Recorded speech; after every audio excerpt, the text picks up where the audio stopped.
역대하 17장 1절에서 19절 말씀입니다. 예, 찾으시면 우리 같이 읽겠습니다.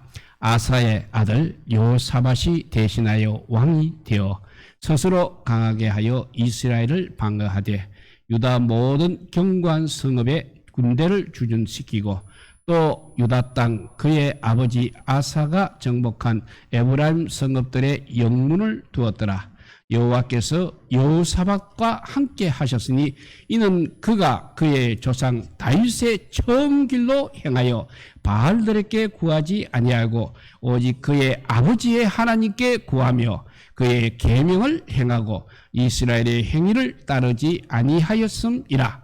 그러므로 여호와께서 나라를 그의 손에 견고하게 하시며 유다 무리가 여호사밧에게 예물을 드렸으므로 그가 부귀와 영광을 크게 떨쳤더라. 그가 전심으로 여호와의 길을 걸어 산당들과 아세라 목상들도 유다에서 제거하였더라.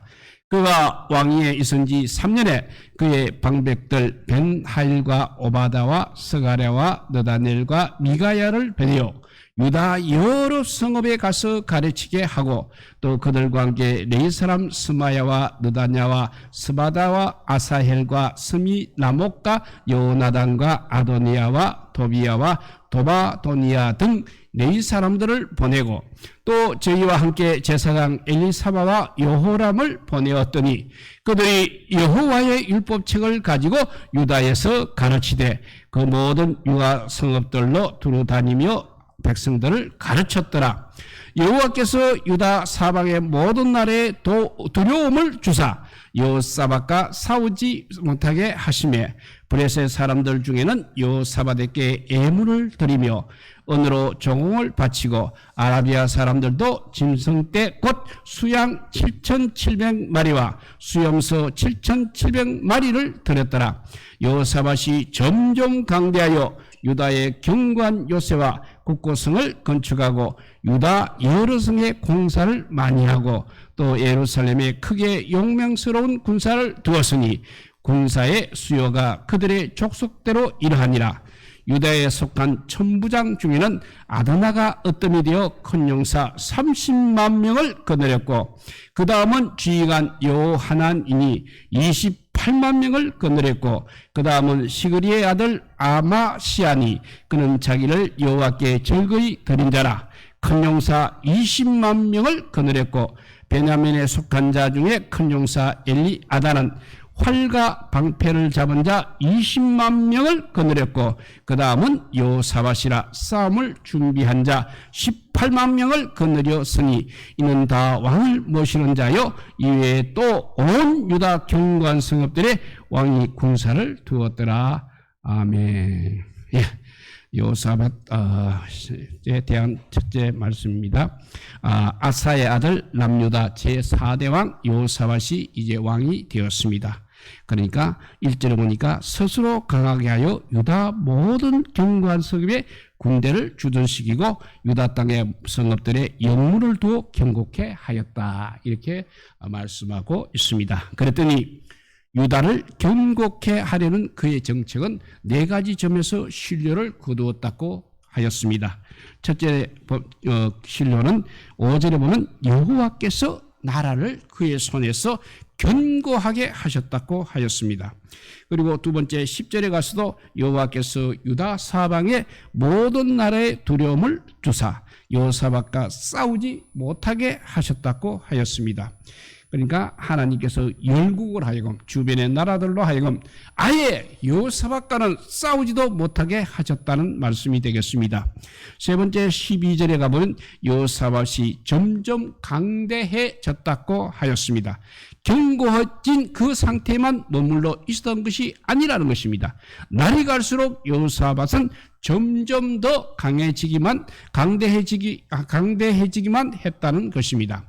네 번째 군사적인 면만 이렇게 아니라 경제적인 면에까지 하나님께서 축복을 주셨습니다. 5절에 보니까 유다 무리가 여호사밧에게 예물을 드렸다고 하였습니다. 11절에 가보면 브레셋 사람들이 여호사밧에게 은을 조공으로 바쳤습니다. 또 아라비아 사람들은 짐승으로 조공을 드려 그래서 여호사밧은 부귀와 영광을 크게 떨쳤다고 하였습니다. 그런데 그의 이러한 견고함이 이러한 견고가 보람을 본 까닭이 무엇이겠습니까? 무엇 때문에 그의 이 견고함이 희로를 거두고 있는 것입니까? 그 이유는 하나, 그가 그의 조상 다윗의 처음 길을 향하여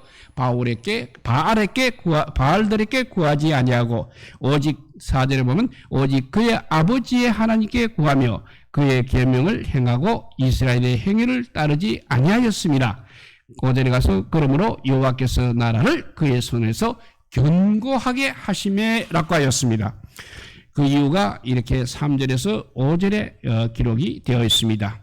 그러니까 우리 인간이 아무리 견고하게 한다고 하여도 우리 하나님의 도우심과 지키심이 없는 그런 견고는 명을 못 주지 못한다는 말씀이 되겠습니다. 여호사밧의 견고함이 보람을 본 까닭은 바로 그가 다윗의 처음 길로 행하여 하나님을 구하고 전심으로 여호와의 도를 행하였기 때문인 것입니다. 그리고 보람을 본 여호사밧의 견고는 바로 역대하 11장과 12장에 나오는 르호보암의 견고함의 좋은 대조가 되고 있습니다. 르호보암도 역시 왕이 되자 유다 땅을 방비하는 성읍들을 건축하였습니다. 그리고 이 모든 성읍들을 더욱 견고케 하여 주의관들을 그 가운데 두었습니다. 그리고 양식과 기름과 포도주를 저축하였습니다. 그리고 모든 성읍에 방패와 창을 두어 매우 강하게 하였습니다. 그러나 그가 여호와의 율법을 버릴 때가 있었습니다. 그래서 여호와께서도 그럴 때 여호와께서도 르호보암을 버렸습니다. 그리고 애굽 시삭의 손에 붙였습니다. 그러니까 그가 이러한 견고가 무슨 소용이 있느냐 하는 것입니다. 애굽의 시삭이 예루살렘에 치려 온 때는 르호보암 제5년입니다. 그러니까 제5년입니다. 그러니까 르호보암의 견고함은 그냥 5년간 그렇게 지속하다가 이렇게 여호와의 율법을 버려서 무너지고 말았다는 사실입니다. 그러니까 아무리 인간적으로 견고하게 한다 하더라도 우리 하나님께서 지켜주지 않으시는 그 견고는 그야말로 모래성에 세운 성에 불과하다는 것입니다. 그래서 시편 127편 1절을 보면 여호와께서 집을 세우지 아니하시면 세우는 자의 수고가 헛되며 여호와께서 성을 지키지 아니하시면 파수꾼의 깨어 있음이 헛되도다 라고 한 이 시편 127편 시인의 말이 과연 참되다는 사실을 우리가 다시 한번 연상케 하는 것입니다. 우리 스스로를 견고하게 하고 싶으십니까? 그러면 이 여호사밧처럼 다윗의 처음 길로 행하시기 바랍니다. 그렇지 못하면 우리의 견고는 르호보암처럼 5년 만에 무너지고 마는 모래 위에 세운 성에 불과한 것입니다. 여호사밧은 또 왕이 되자마자 아까 말한 것처럼 조상 다윗의 처음 길로 행하여서 부친의 하나님께 구하였습니다. 그가 하나님께 구한 생활은 3가지 특색을 가지고 있었습니다. 첫째는 전심으로 구하였습니다. 두 번째는 남에게 인정을 받을 정도로 구하였습니다. 세 번째는 하나님을 구하는 자로서의 구체적 실적을 가지고 구하였습니다. 그래서 적극적인 면에서는 우리 하나님의 계명을 구하되 전심으로 여호와의 도를 행하였습니다. 그리고 산당과 아세라 목상을 유다에서 제거하여 버렸습니다. 그리고 적극적으로는 그렇게 했고 소극적으로는 바알에게 구하지 아니하고 이스라엘의 행위, 북쪽에 있는 이스라엘 나라의 행위를 쫓지 아니하였습니다. 성경은 이렇게 하나님께서는 누구와 함께 하신다는 것은 단순히 누구와 가만히 함께 하시는 것만을 뜻하지 않습니다. 그 사람을 위하여 어떠한 일을 해 주신다는 사실을 묘사하고 있습니다. 에레미야 32장 40절에 보면 내가 그들에게 복을 주기 위하여 그들을 떠나지 아니하리라고 하셨습니다. 하나님께서 우리와 함께 하신다는 사실은 단순히 물리적인 뜻에서 함께 하시는 것이 아니라 우리에게 복을 주시기 위한 목적으로 함께 하신다는 말씀이 되겠습니다. 그래서 시편 73편 28절을 보면 하나님께 가까이 함이 나에게 복이라고 하였습니다. 반면에 호세아서 9장 12절을 보면 내가 그들을 떠나는 때는 그들에게 화가 미치리로다 라고 말씀하셨습니다. 그리고 신명기 31장 17절에 보면 내가 그들에게 진노하여 그들을 버리며 허다한 재앙과 환난이 그들에게 임할 그때 그들이 말하기를 이 재앙이 우리에게 내리면 우리 하나님이 우리 가운데 계시지 않은 까닭이 아니냐 할 것이라고 그렇게 말씀하고 있습니다. 위에서 인용한 성경 말씀들이 우리에게 보여주는 대로 하나님께서 우리와 함께 하신다는 것은 단순히 물리적으로 함께 하시는 것을 뜻하지 않고 우리에게 복을 주시기 위하여 함께 하시는 것입니다. 하나님께서 우리와 함께, 또 거꾸로 우리와 함께 하시지 않는다는 것은 바로 우리에게 화가 미침을 보여주는 것입니다.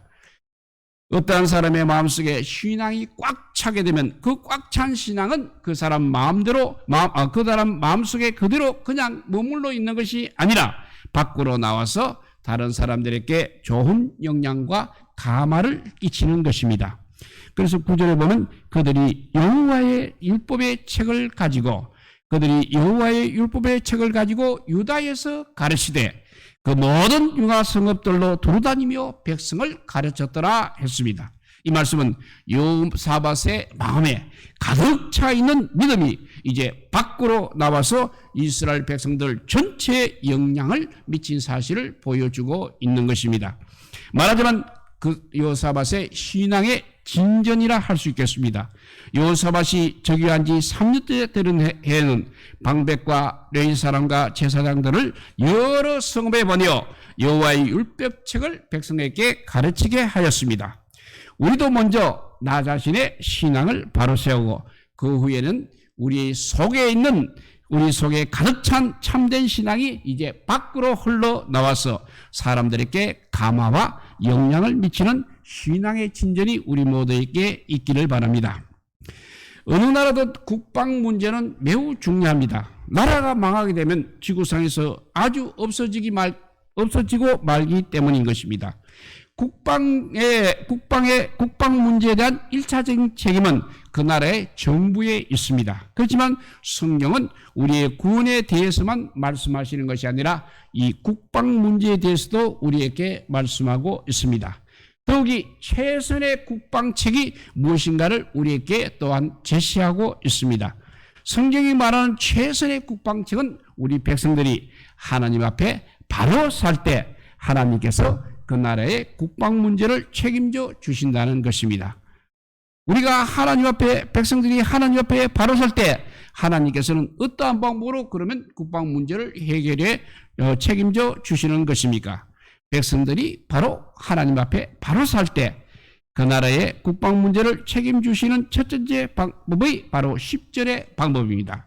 10절에 보면 여호와께서 유다 사방의 모든 나라들의 두려움을 주사 여호사밧과 싸우지 못하게 하심에라고 했습니다. 여호사밧 왕이 백성을 믿음으로 잘 지도함으로 백성들이 하나님 앞에 올바르게 살았습니다. 그러니 여호와께서 유다 사방의 모든 나라들에게 두려움을 주셨습니다. 그래서 여호사밧과 싸우지 못하게 하셨습니다. 그러므로 아예 전쟁이 일어나지 아니합니다. 그러니 국방 문제는 저절로 해결이 된 것입니다. 그러니 백성들이 하나님 앞에서 바로 서는 것이 최선의 국방책이라고 성경은 우리에게 가르쳐주고 있습니다.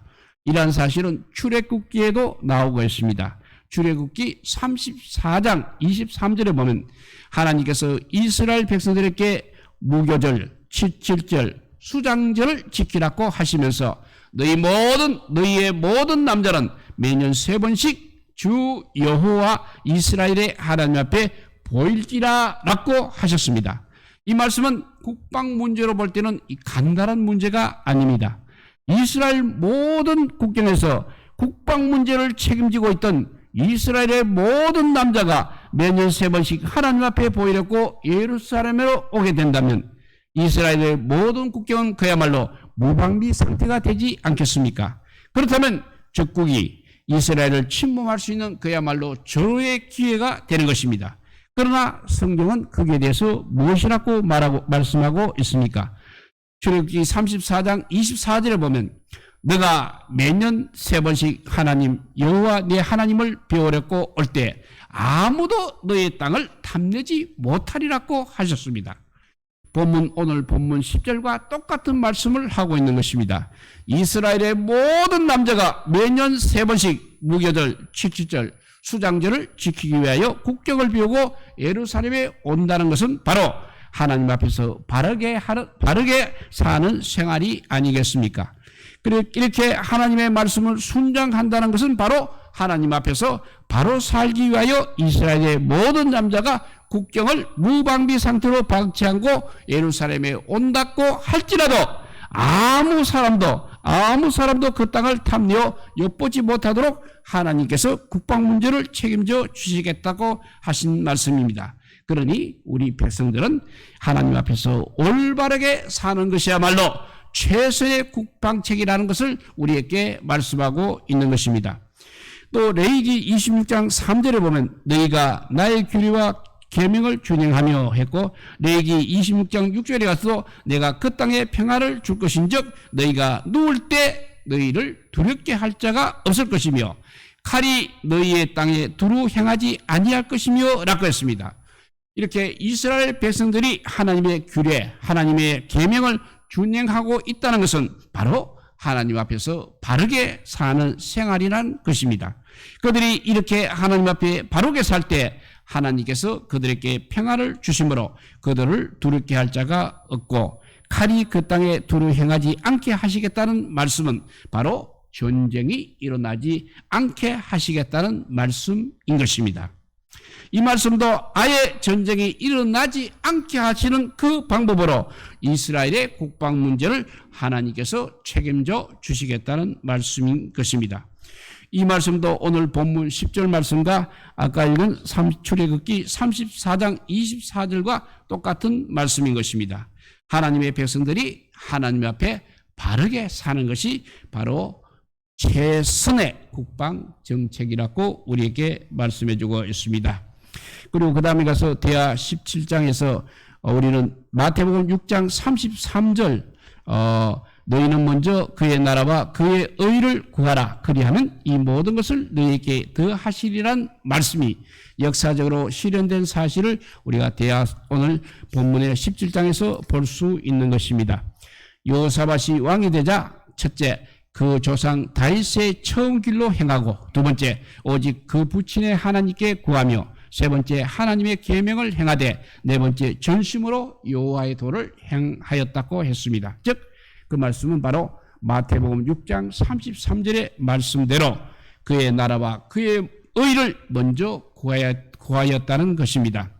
그렇게 그의 나라와 그의 의를 먼저 구하게 될 때 어떠한 구원을 받았습니까?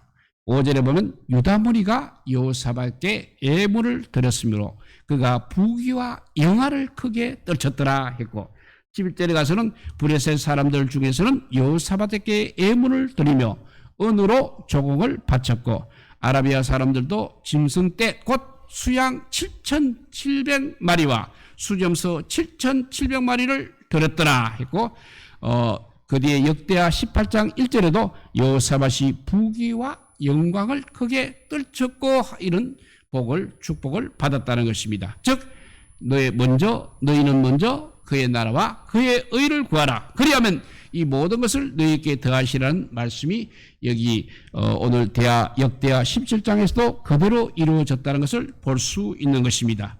또 다른 성경에서도 우리가 그 모습을 볼 수 있습니다.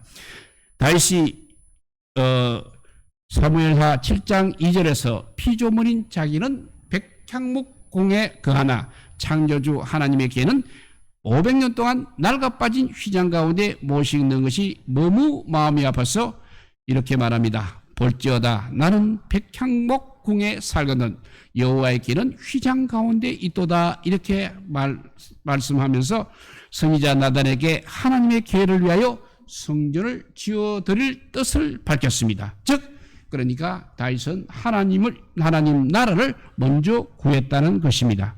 여기에 대해서 하나님께서는 이렇게 답을 합니다. 너가 나를 위하여, 대하여서는 여호와가 너를 위하여 라고 바꾸고, 내가 살 집에 대하여서는 여호와가 너를 위하여 집을 짓고로. 그러니까 하나님을 위하여는 다윗에게, 하나님께서는 다윗을 위하여 하나님을 집을 건축하는 다윗에게 하나님께서는 다윗의 집을 이루어 주시겠다는 이런 대조적인 말씀으로 응답을 해 주셨습니다.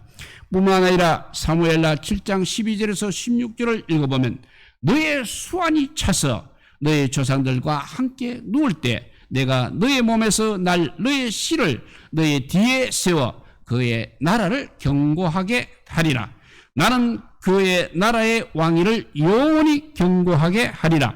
나는 그에게 아버지가 되고 그는 나에게 아들이 되리니 너의 집과 너의 나라가 나의 앞에서 영원히 보존되고 너의 왕위가 영원히 견고하리라 라고 하시면서 다윗의 집에 메시아를 허락해 주셨습니다.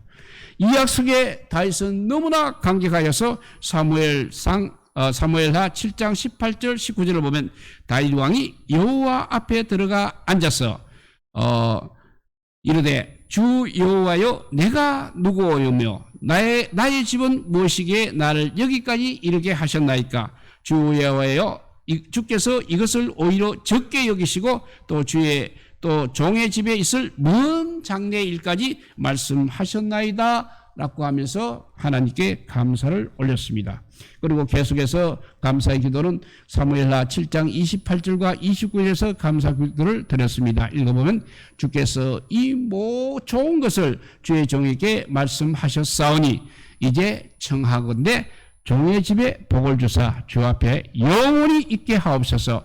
주 여호와께서 말씀하셨사오니 주의 종의 집이 영원히 복을 받게 하옵소서 라고 다윗은 기도하면서 감사의 기도를 이렇게 드렸습니다.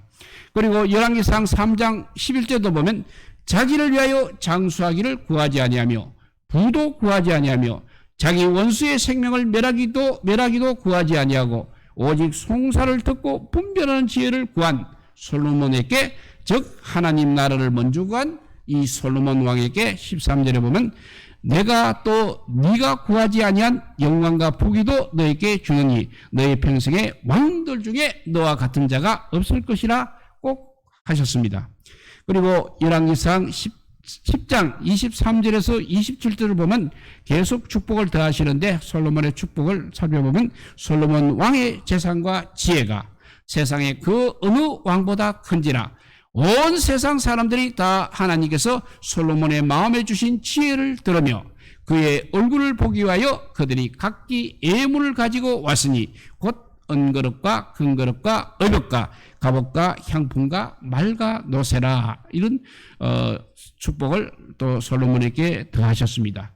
이것이 바로 마태복음 6장 33절의 말씀이 그대로 응하게 하신 예가 되겠습니다. 그리고 또 예를 한번 더 들면 남유다의 제13대 왕 히스기야가 왕이 되었습니다. 그의 조상 다윗의 모든 행위와 같이 여호와 보시기에 정직히 행하였습니다. 그래서 열왕기하 18장 5절에서 6절을 보면 히스기야가 이스라엘 하나님의 여호와를 의지하였는데 그의 전후 유다 여러 왕 중에 그러한 자가 없었으니 곧 그가 여호와께 연합하여 그에게서 떠나지 아니하고 여호와께서 모세에게 명하신 계명을 지켰더라 했습니다. 이것이 바로 히스기야도 하나님의 나라를 먼저 구한 삶을 살았다는 이야기가 되겠습니다. 그랬더니 역대하 32장 23절에 이렇게 히스기야를 축복합니다. 여러 사람이 예물을 가지고 예루살렘에 와서 여호와께 드리고 또 보물을 유다왕 히스기야에게 드린지라. 이후부터 히스기야가 모든 나라의 눈에 존귀하게 되었더라 했습니다. 그리고 이어서 역대하 32장 27절에 보면 히스기야가 부와 영광이 지극한지라의 축복을 받았다고 기록이 되어 있습니다. 다시 한번 하나님의 나라를 먼저 구하는 자에게 이 모든 것을 더하신다는 이 마태복음 6장 33절의 말씀이 그대로 이루어진 사실을 볼 수 있습니다. 반면에 거꾸로 선지자 학개 당시의 이스라엘 백성들은 하나님의 전이 항모하였습니다. 그러나 학개서 1장 2절에 보면 여호와의 전을 건축할 시기가 이르지 아니하였다라고 하면서 하나님 나라를 먼저 구하지 아니하였습니다. 그랬더니 어떠한 결과가 임하였습니까? 학개서 1장 6절에 보면 너희가 많이 뿌릴지라도 수확이 적으며 먹을지라도 배부르지 못하며 마실지라도 흡족하지 못하며 입어도 따뜻하지 못하며 일꾼이 삭슬 받아도 그것을 구멍 뚫어진 전대 넣음이 되었느니라 했습니다. 그리고 계속해서 어떤 결과가 나오냐면 1장 9절에서 학개서 1장 9절에서 11절로 보면 너희가 많은 것을 바라서나 도리어 적었고 내가 그것을 집으로 가져갔으나 내가 풀어버렸느니라. 나 만군의 여호와가 말하느라. 이것이 무슨 까닭이냐. 내 집은 황폐하였으되 너희는 각각 자기 집을 짓기 위하여 빨랐습니다. 그러므로 너희로 말미암아 하늘은 이슬을 그쳤고 땅은 산물을 그쳤으며 내가 이 땅과 산과 곡물과 또 새 포도주와 기름과 땅의 모든 소산과 사람과 가축과 손으로 수고한 모든 일에 한재를 들게 하였느니라는 저주를 받았던 것입니다. 지금까지 우리는 여호사밧을 비롯하여서 하나님 나라를 먼저 구하는 자들이 마태복음 6장 33절의 약속대로 모든 것에 대하여 주심을 받는 축복을 받은 경우하고 그리고 하나님 나라를 먼저 구하지 않다가 학개서의 하나님 나라 사람들 이스라엘 사람들처럼 저주를 받은 경우를 생각해 보았습니다. 우리는 앞에 여호사밧, 다윗, 솔로몬, 히스기야 왕처럼 하나님 나라를 먼저 구하다가 이 모든 것이 더하여 주심을 받는 6장 33절 마태복음 6장 33절에 축복을 받을지언정 선지자 학개 당시의 이스라엘 백성들처럼 하나님 나라를 먼저 구하지 아니하다가 예상치 못했던 저주를 받는 불량한 삶을 살아서는 아니 되겠다는 것을 오늘 명심하시고 늘 주의 나라와 그의 의를 먼저 구하여서 이 모든 것이 우리에게 더하여지는 이 축복을 모두 받으시기를 우리 주님의 이름으로 축복드립니다. 기도하겠습니다. 사랑의 하나님 감사합니다.